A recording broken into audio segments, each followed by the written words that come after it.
पांचवा सीन।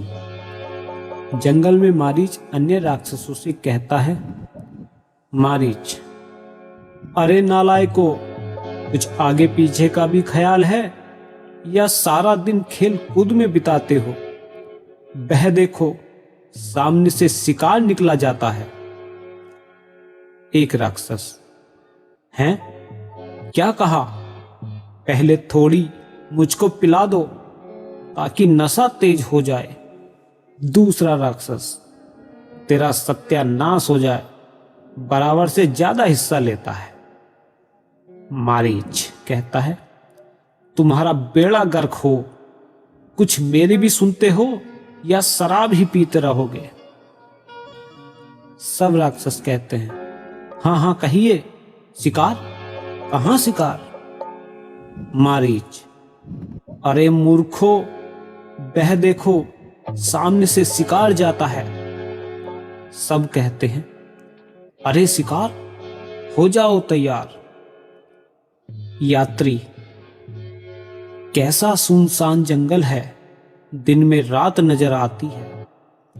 दूसरा यात्री, सावधान होकर चलना। तीसरा यात्री कहता है, यहां बदमाशों का ज्यादा जोर है। चौथा कहता है, अरे यहां राजा दशरथ का राज है। मारीच कहता है, पकड़ लो, जाने न पाए, रख दे जो कुछ है तेरे पास। अगर जान की खैर चाहते हो तो सब सामान रख दो। सब यात्री कहते हैं, महाराजा दशरथ तेरी दुहाई है, लुट रहे तेरे राज में गरीब, कैसी सामत आई है। राक्षस कहता है, दशरथ क्या कोई नमकीन चीज है? सब सामान रख दो। यात्री, परमेश्वर के वास्ते हम पर दया करो। राक्षस, मारो, सब सामान छीन लो। सारा सामान ले लेते हैं। मारीच, शाबाश बहादुरो, खूब काम किया, मौज उड़ाओ, शराब पियो। सुबाहु राक्षस कहता है, यह जंगल बहुत अच्छा है और हमारे काम का है। मारीच कहता है, सामने से कैसा धुआं आ रहा है, वह देखो। सब राक्षस, देखो नया तमाशा, घी में आग डालकर बेकार कर रहा है। दूसरा राक्षस कहता है, कोई दिखावा है। तीसरा कहता है, एक प्याला इस बुढ़े को भी दो। चौथा, ले पी ले शराब। पांचवा कहता है, ले बाबा, खा ले कबाब। छठा कहता है, अरे तेरा खाना खराब, कुछ दे जवाब। सातवां कहता है, बाबा हमसे ऐसी बेरुखी क्यों करता है? सुबाहु, बाबा अब तो जरा सी पी ले और जीवन का आनंद उठा। विश्वामित्र जी कहते हैं, अरे हमने तुम्हारा क्या बिगाड़ा है? हमारा बना बनाया यज्ञ नष्ट कर डाला, मालूम होता है कि जिंदगी से बेजार हो। मारीच, बाबा हमको धमकाता है? वो पागल बुढ़े, चुप हो जा। विश्वामित्र कहते हैं, नालायको, मैं जाता हूं और महाराज दशरथ से जाकर कहता हूं। छठा सीन। राजा दशरथ का दरबार लगा हुआ है। दशरथ जी, सब अहलकार आए और अपनी अपनी रिपोर्ट सुनाएं। मंत्री जी, महाराज के इकबाल से तमाम प्रजा खुशहाल और दुश्मन पायमाल है।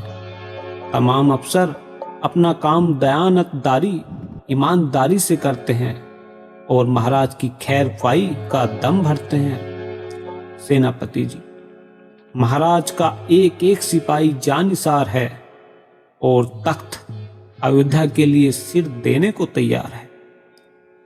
कोषाध्यक्ष कहते हैं, खजाने की हालत काबिले इत्मीनान है, जमा खर्च बिल्कुल सही मिजान है।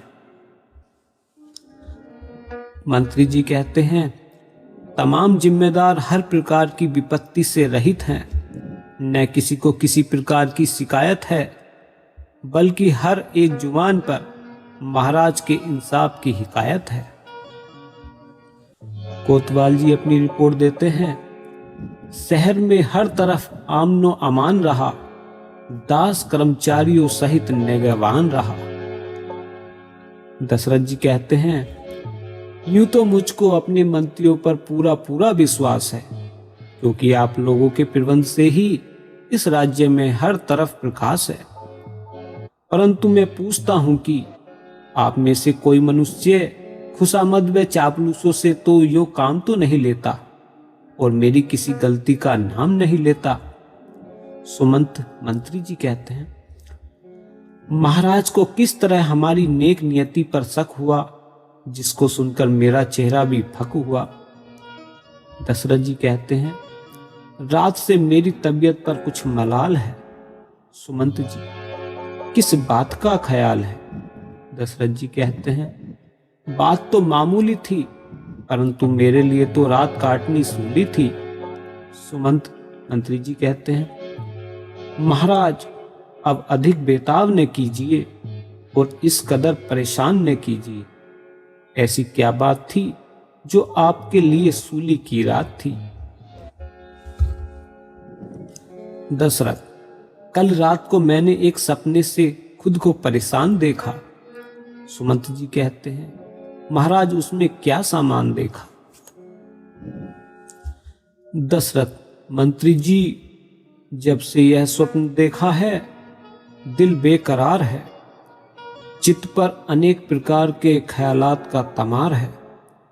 हर चंद्र सोचता हूं परंतु समझ में नहीं आता, बहुत दिल को ठिकाता हूं परंतु सब प्रयत्न इसके विपरीत पाता हूं। इसलिए मैंने इसका परिणाम निकाला है कि जरूर दाल में कुछ काला है। वह स्वप्न किसी भी प्रकार खाली नहीं है और मेरी परेशानी दूर जाने वाली नहीं है। इसमें कुछ न कुछ भेद है। मालूम होता है कि राज प्रबंध में जरूर कुछ न कुछ खराबी हुई है। इसलिए मेरे कहने पर विश्वास करो और जो खराबी हुई है उसको शीघ्र तलाश करो। मंत्री जी, राजन, व्यर्थ अपने मन को अशांत न कीजिए। इस मामूली सी बात पर इतनी खींचतान न कीजिए। इन बेबुनियाद बातों को दिल से निकालिए और अपने आप को संभालिए तथा उचित तो कुछ न कुछ दान कीजिए। तभी अचानक द्वारपाल आता है, कहता है, राजनपति सरताज रघुकुल भूषण अयोध्यापति महाराज की जय हो। मुनि विश्वामित्र जी ड्योढ़ों पर विराजमान है। दशरथ जी कहते हैं, क्या कहा? मुनि जी पधारे हैं? द्वारपाल, हाँ पृथ्वीनाथ। दशरथ जी कहते हैं, मंत्री जी, आप मुनि जी के स्वागत के लिए जाइए और उनको आदर सत्कार के साथ लाइए।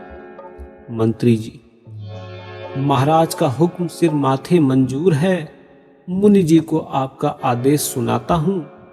मुनिवर नमो नारायण निवेदन करता हूं और अपना सिर आपके पवित्र चरणों में धरता हूं। चलकर दरबार को सुशोभित कीजिए और सब जरीन दरबार को दर्शन दीजिए। विश्वामित्र, मंत्री जी, आनंदित रहो।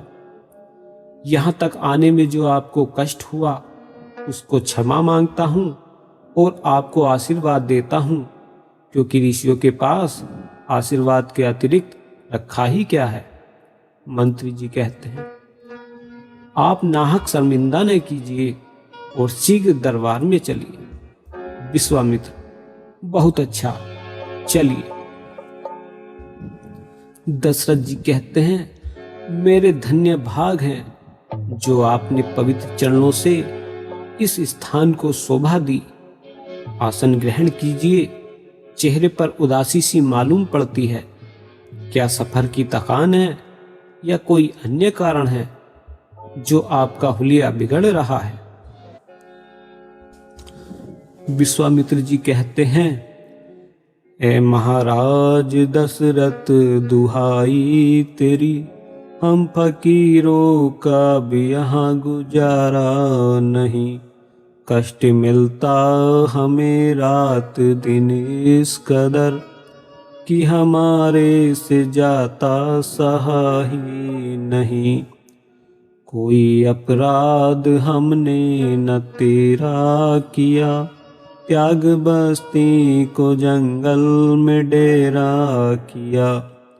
इस किनारे पर जाके बसेरा किया, रहना वहाँ भी हमारा गवारा नहीं। हम किसी प्राणी तक को सताते नहीं, रहते जंगल में बस्ती में आते नहीं। उस जगह भी मगर रहने पाते नहीं, कोई रक्षक रहा अब हमारा नहीं। राक्षस हमें तंग करने लगे, यज्ञ ऋषियों का वो भंग करने लगे। मुफ्त में छेड़ हम संग करने लगे, हमने उनका कभी कुछ बिगाड़ा नहीं। वेद जंगल में बैठे उचारा करें, खाए फल फूल अपना गुजारा करें। फिर भी नाहक हमें दुष्ट मारा करें, खेत बाबा का हमने उजाड़ा नहीं। कानून इश्क बाकू वंश का जाता रहा, इसलिए हमको हर एक सताता रहा।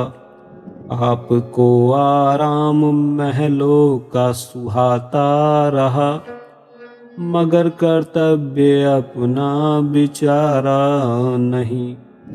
उस महानीच मारीच का हो बुरा, चारों तरफ से आफत मचाता रहा। जो वहाँ इस घड़ी जुल्म हो रहा, देखा हमसे है अब जाता नहीं। गजब सितम अंधेर महाअंधेर, प्रजा पड़ी लुटा करे, और आपको न कोई खबर न कोई टेर। दशरथ जी, हैं मेरे राज्य में इस कदर अंधेर, चोरी नहीं बल्कि छीना जोरी। जब मेरी प्रजा इस कदर लाचार है, तो मेरे राज्य करने पर धिक्कार है। अभी चढ़ाई करता हूं और अभी उनकी सफाई करता हूं। सेनापति, इसी समय तैयारी करो और मेरी दूसरी आज्ञा का इंतजार करो। विश्वामित्र, राजन, आपको कष्ट करने की आवश्यकता नहीं, और न ही वहां ऐसी कुछ खतरनाक शर्त है। केवल राम लक्ष्मण मेरे साथ कीजिए और उनका हाथ मेरे हाथ में दीजिए। तुम अपने पुत्र राम लखन दे सौंप मुझे कुछ दिवसों को, इसमें है तुझको पुण्य सुयस कल्याण हर्ष उन दोनों को। दशरथ जी, आपका कहना मुझको हर प्रकार मंजूर है, मगर यह हट करना आपका बेकार है।